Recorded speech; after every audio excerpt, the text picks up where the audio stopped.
como diria a Roseli Saião, não vai dizer, porque eu que vou dizer, mas ela diria, quando é pequena, a criança, ela confia cegamente no pai.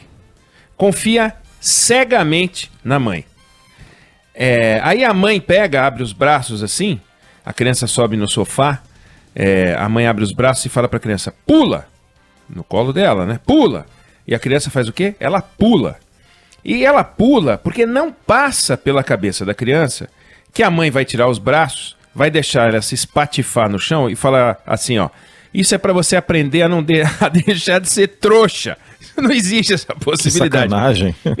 Você precisa aprender a deixar de ser trouxa, criança boba. Não existe essa possibilidade.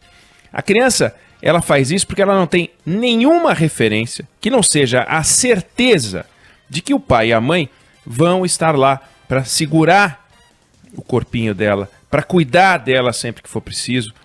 E aí a gente vai crescendo e a gente vai aprendendo que tem coisa que a gente pode fazer e coisa que a gente não pode fazer, né? A gente aprende que se a gente, adulto, se jogar contra o corpo da mãe, os dois vão pro chão. Ainda mais se eu me jogar sobre o corpo da minha mãe, coitadinha da minha mãe, vai pro chão, eu vou pro chão, vai ser aquele estrago. A gente aprende que não pode bater a cabeça na parede. Bum! Vai dar gala. A não sei que seja uma parede de gesso, bem molinha, mas não é uma boa ideia.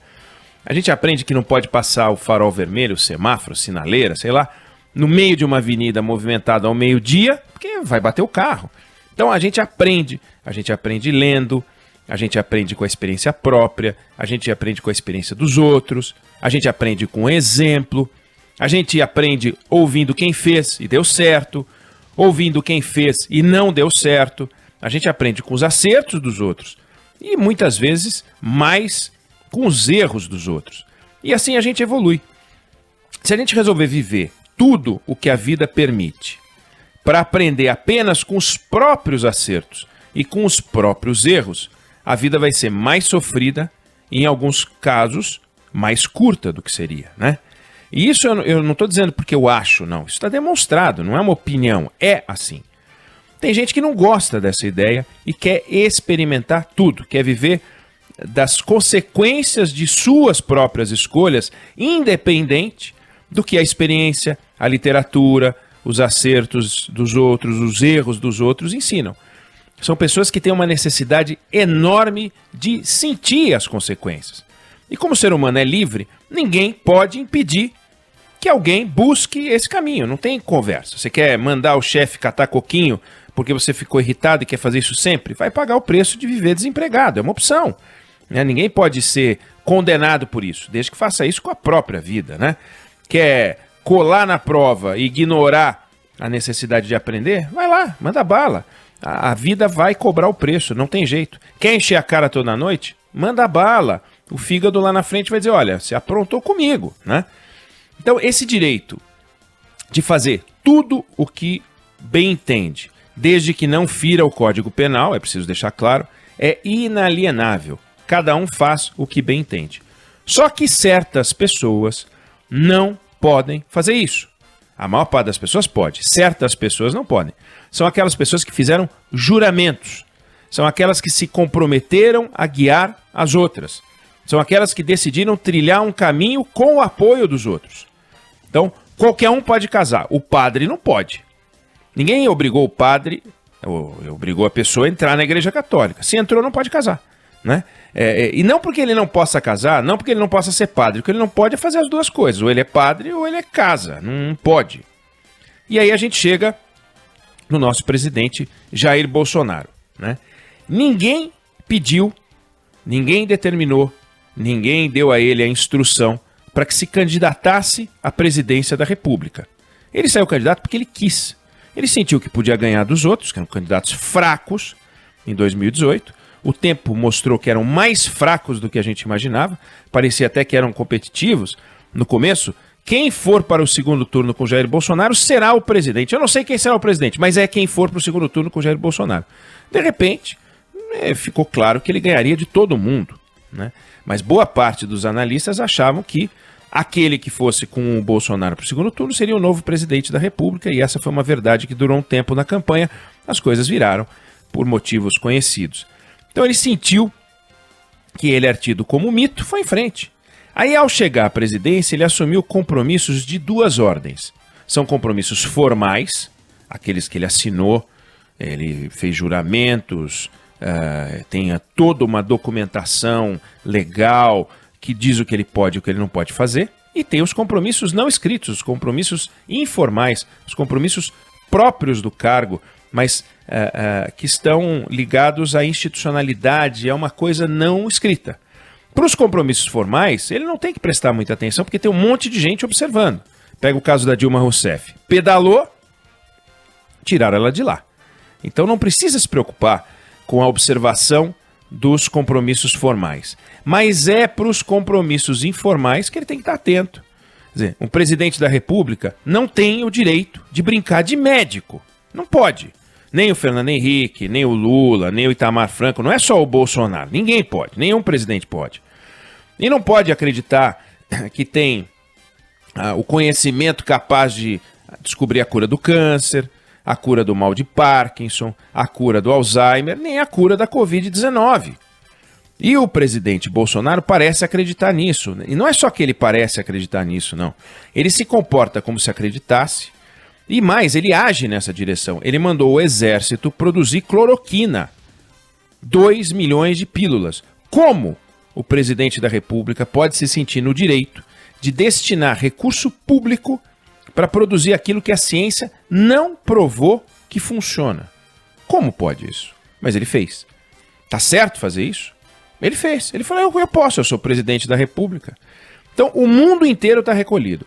A França estendeu a quarentena, o Reino Unido está recolhido, a Itália, a Espanha só agora começou a flexibilizar, o Trump aderiu à tese da quarentena e o Bolsonaro resolveu patrocinar uma pedalada sanitária. Então ele age como se tivesse encontrado a cura para a Covid-19 e a forma de prevenir, a melhor maneira de prevenir a evolução da doença. Será mesmo que ele imagina que a sociedade vai ficar melhor se em vez de máscara e álcool gel, que parece rudimentar, e a gente tomar uma draga de cloroquina de manhã e sair para trabalhar? O Bolsonaro resolveu enquadrar o ministro da Saúde. Olha, em alguns lugares do mundo, ministros da Saúde foram demitidos nesse período. E eles foram demitidos, sabe por quê? Porque um resolveu ir para a praia, perdeu o emprego. Pô, o cara decreta quarentena e vai tomar sol na praia. Tem mais de um que foi demitido porque descobriram que eles estavam burlando as próprias políticas. Ele resolveu enquadrar o ministro, que, aliás, nesse final de semana se revelou politicamente infantil, a gente falou sobre isso ontem, porque resolveu peitar o presidente da República, o que é ridículo. Mas, enfim, ele resolveu enquadrar o ministro apenas e tão somente porque o ministro resolveu que não ia pular no colo do pai ou da mãe na idade dele. Que ele, em vez de fazer isso, ele ia copiar as boas práticas internacionais, se é que se pode chamar de boas. Você ficar todo mundo recolhido, né? Boa no sentido de que é a única maneira de evitar a evolução da doença. Aí o Bolsonaro, além de saber qual é o remédio e o que as pessoas devem tomar e fazer, ele conseguiu ir mais longe. Agora ele anda tendo visões. E ele disse que já vê o coronavírus indo embora.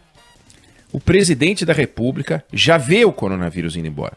Que um cartomante diga que já vê o coronavírus indo embora, que um vidente já diga, que uma herdeira da mãe de Ná diga isso, ok, parte do jogo, parte do espetáculo. Mas que o Bolsonaro diga isso é pra gente abrir os olhos, abrir os ouvidos e ficar atento. A gente tem um presidente da República que não vê as planilhas da OMS, não vê nelas nada que sirva de orientação. Não vê nas planilhas dos hospitais nada que sirva de orientação também. Ou seja, ele não quer ouvir o ministro da Saúde. Em vez disso, ele prefere ordenar coisas ao ministro da Saúde. Para que serve o ministro da Saúde se você vai dar ordens para o ministro da Saúde? Não tem sentido. O presidente de um clube contrata um técnico de futebol em função da sabedoria, do conhecimento, da experiência do técnico de futebol e resolve dar ordens para o técnico de futebol. Faça isso, faça aquilo, faça isso, faça aquilo. Para que um técnico de futebol? É melhor pegar um apontador, fica anotando lá e faz o que o chefe mandar. Um presidente é um líder ou deveria ser um líder. É para isso que a gente precisa de um presidente, é para isso que a gente quer. E um líder não executa a tarefa dos liderados, que ele contrata para dar as respostas para ele. Um líder pergunta, um líder provoca, um líder tranquiliza a sociedade, um líder dá o exemplo, e não o mau exemplo de sair para passear quando todos têm que ficar em casa, de abraçar, de produzir aglomeração. Isso não é o exemplo que o líder tem que dar. Um líder tem que passar serenidade. Um líder faz com a sociedade aquilo que o pai e a mãe fazem com o filho pequeno. Pode saltar que eu te seguro. Um líder, ele se cerca de gente melhor do que ele. Não de lacaio, não de bajulador, não de gente que diz, você é o máximo. Não de gente que alimente as manias e os medos do presidente da República. Eu gosto sempre de contar uma história do Fernando Henrique Cardoso, que brincando dizia, não há nada melhor do que, ao final do dia, um áulico, quando você está com um copo de uísque na mão e o gelo, e rodando o gelo com a ponta dos seus dedos, o áulico diga, presidente, posso dizer algo ao senhor sinceramente? Claro, diga. Sempre eu gosto de ouvir sinceramente algo que você tenha para me dizer. Eu posso lhe dizer o seguinte, presidente, o senhor brilhou hoje naquela reunião. O senhor foi incrível, impressionante a sua capacidade. Você acha mesmo, enquanto gira o gelo? É assim que funciona o poder. E o que é terrível, o poder é solitário. Todos que passaram por lá comentam que essa solidão da presidência da República é muito forte. E não é porque falta gente em volta. É cheio de gente como esse, do gelo. Ela é solitária porque no final cabe ao presidente resolver e decidir sem poder jogar a responsabilidade para os outros. Que é o que muitas vezes a gente vê o presidente Bolsonaro tentando fazer. Essa solidão do poder exige um tipo de comportamento que nos guia pelo mais elevado espírito cívico, que é o espírito de servir. Agora, confrontar, irritar, peitar, tensionar, desafiar o tempo todo, ficar naquele negócio, viver em guerra, ai meu Deus, isso não faz bem para ninguém, não faz bem para o líder e não faz bem para o país. O patrimônio do Brasil é o futuro dos brasileiros, somos nós, amanhã. Não nós hoje, nós ontem, o que fomos, viver do passado.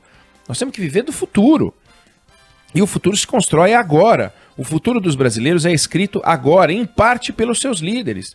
Se os líderes piram, o Brasil fica à deriva. Se os líderes se engajam na construção de um Brasil melhor, a gente ganha. E o Brasil não é um laboratório.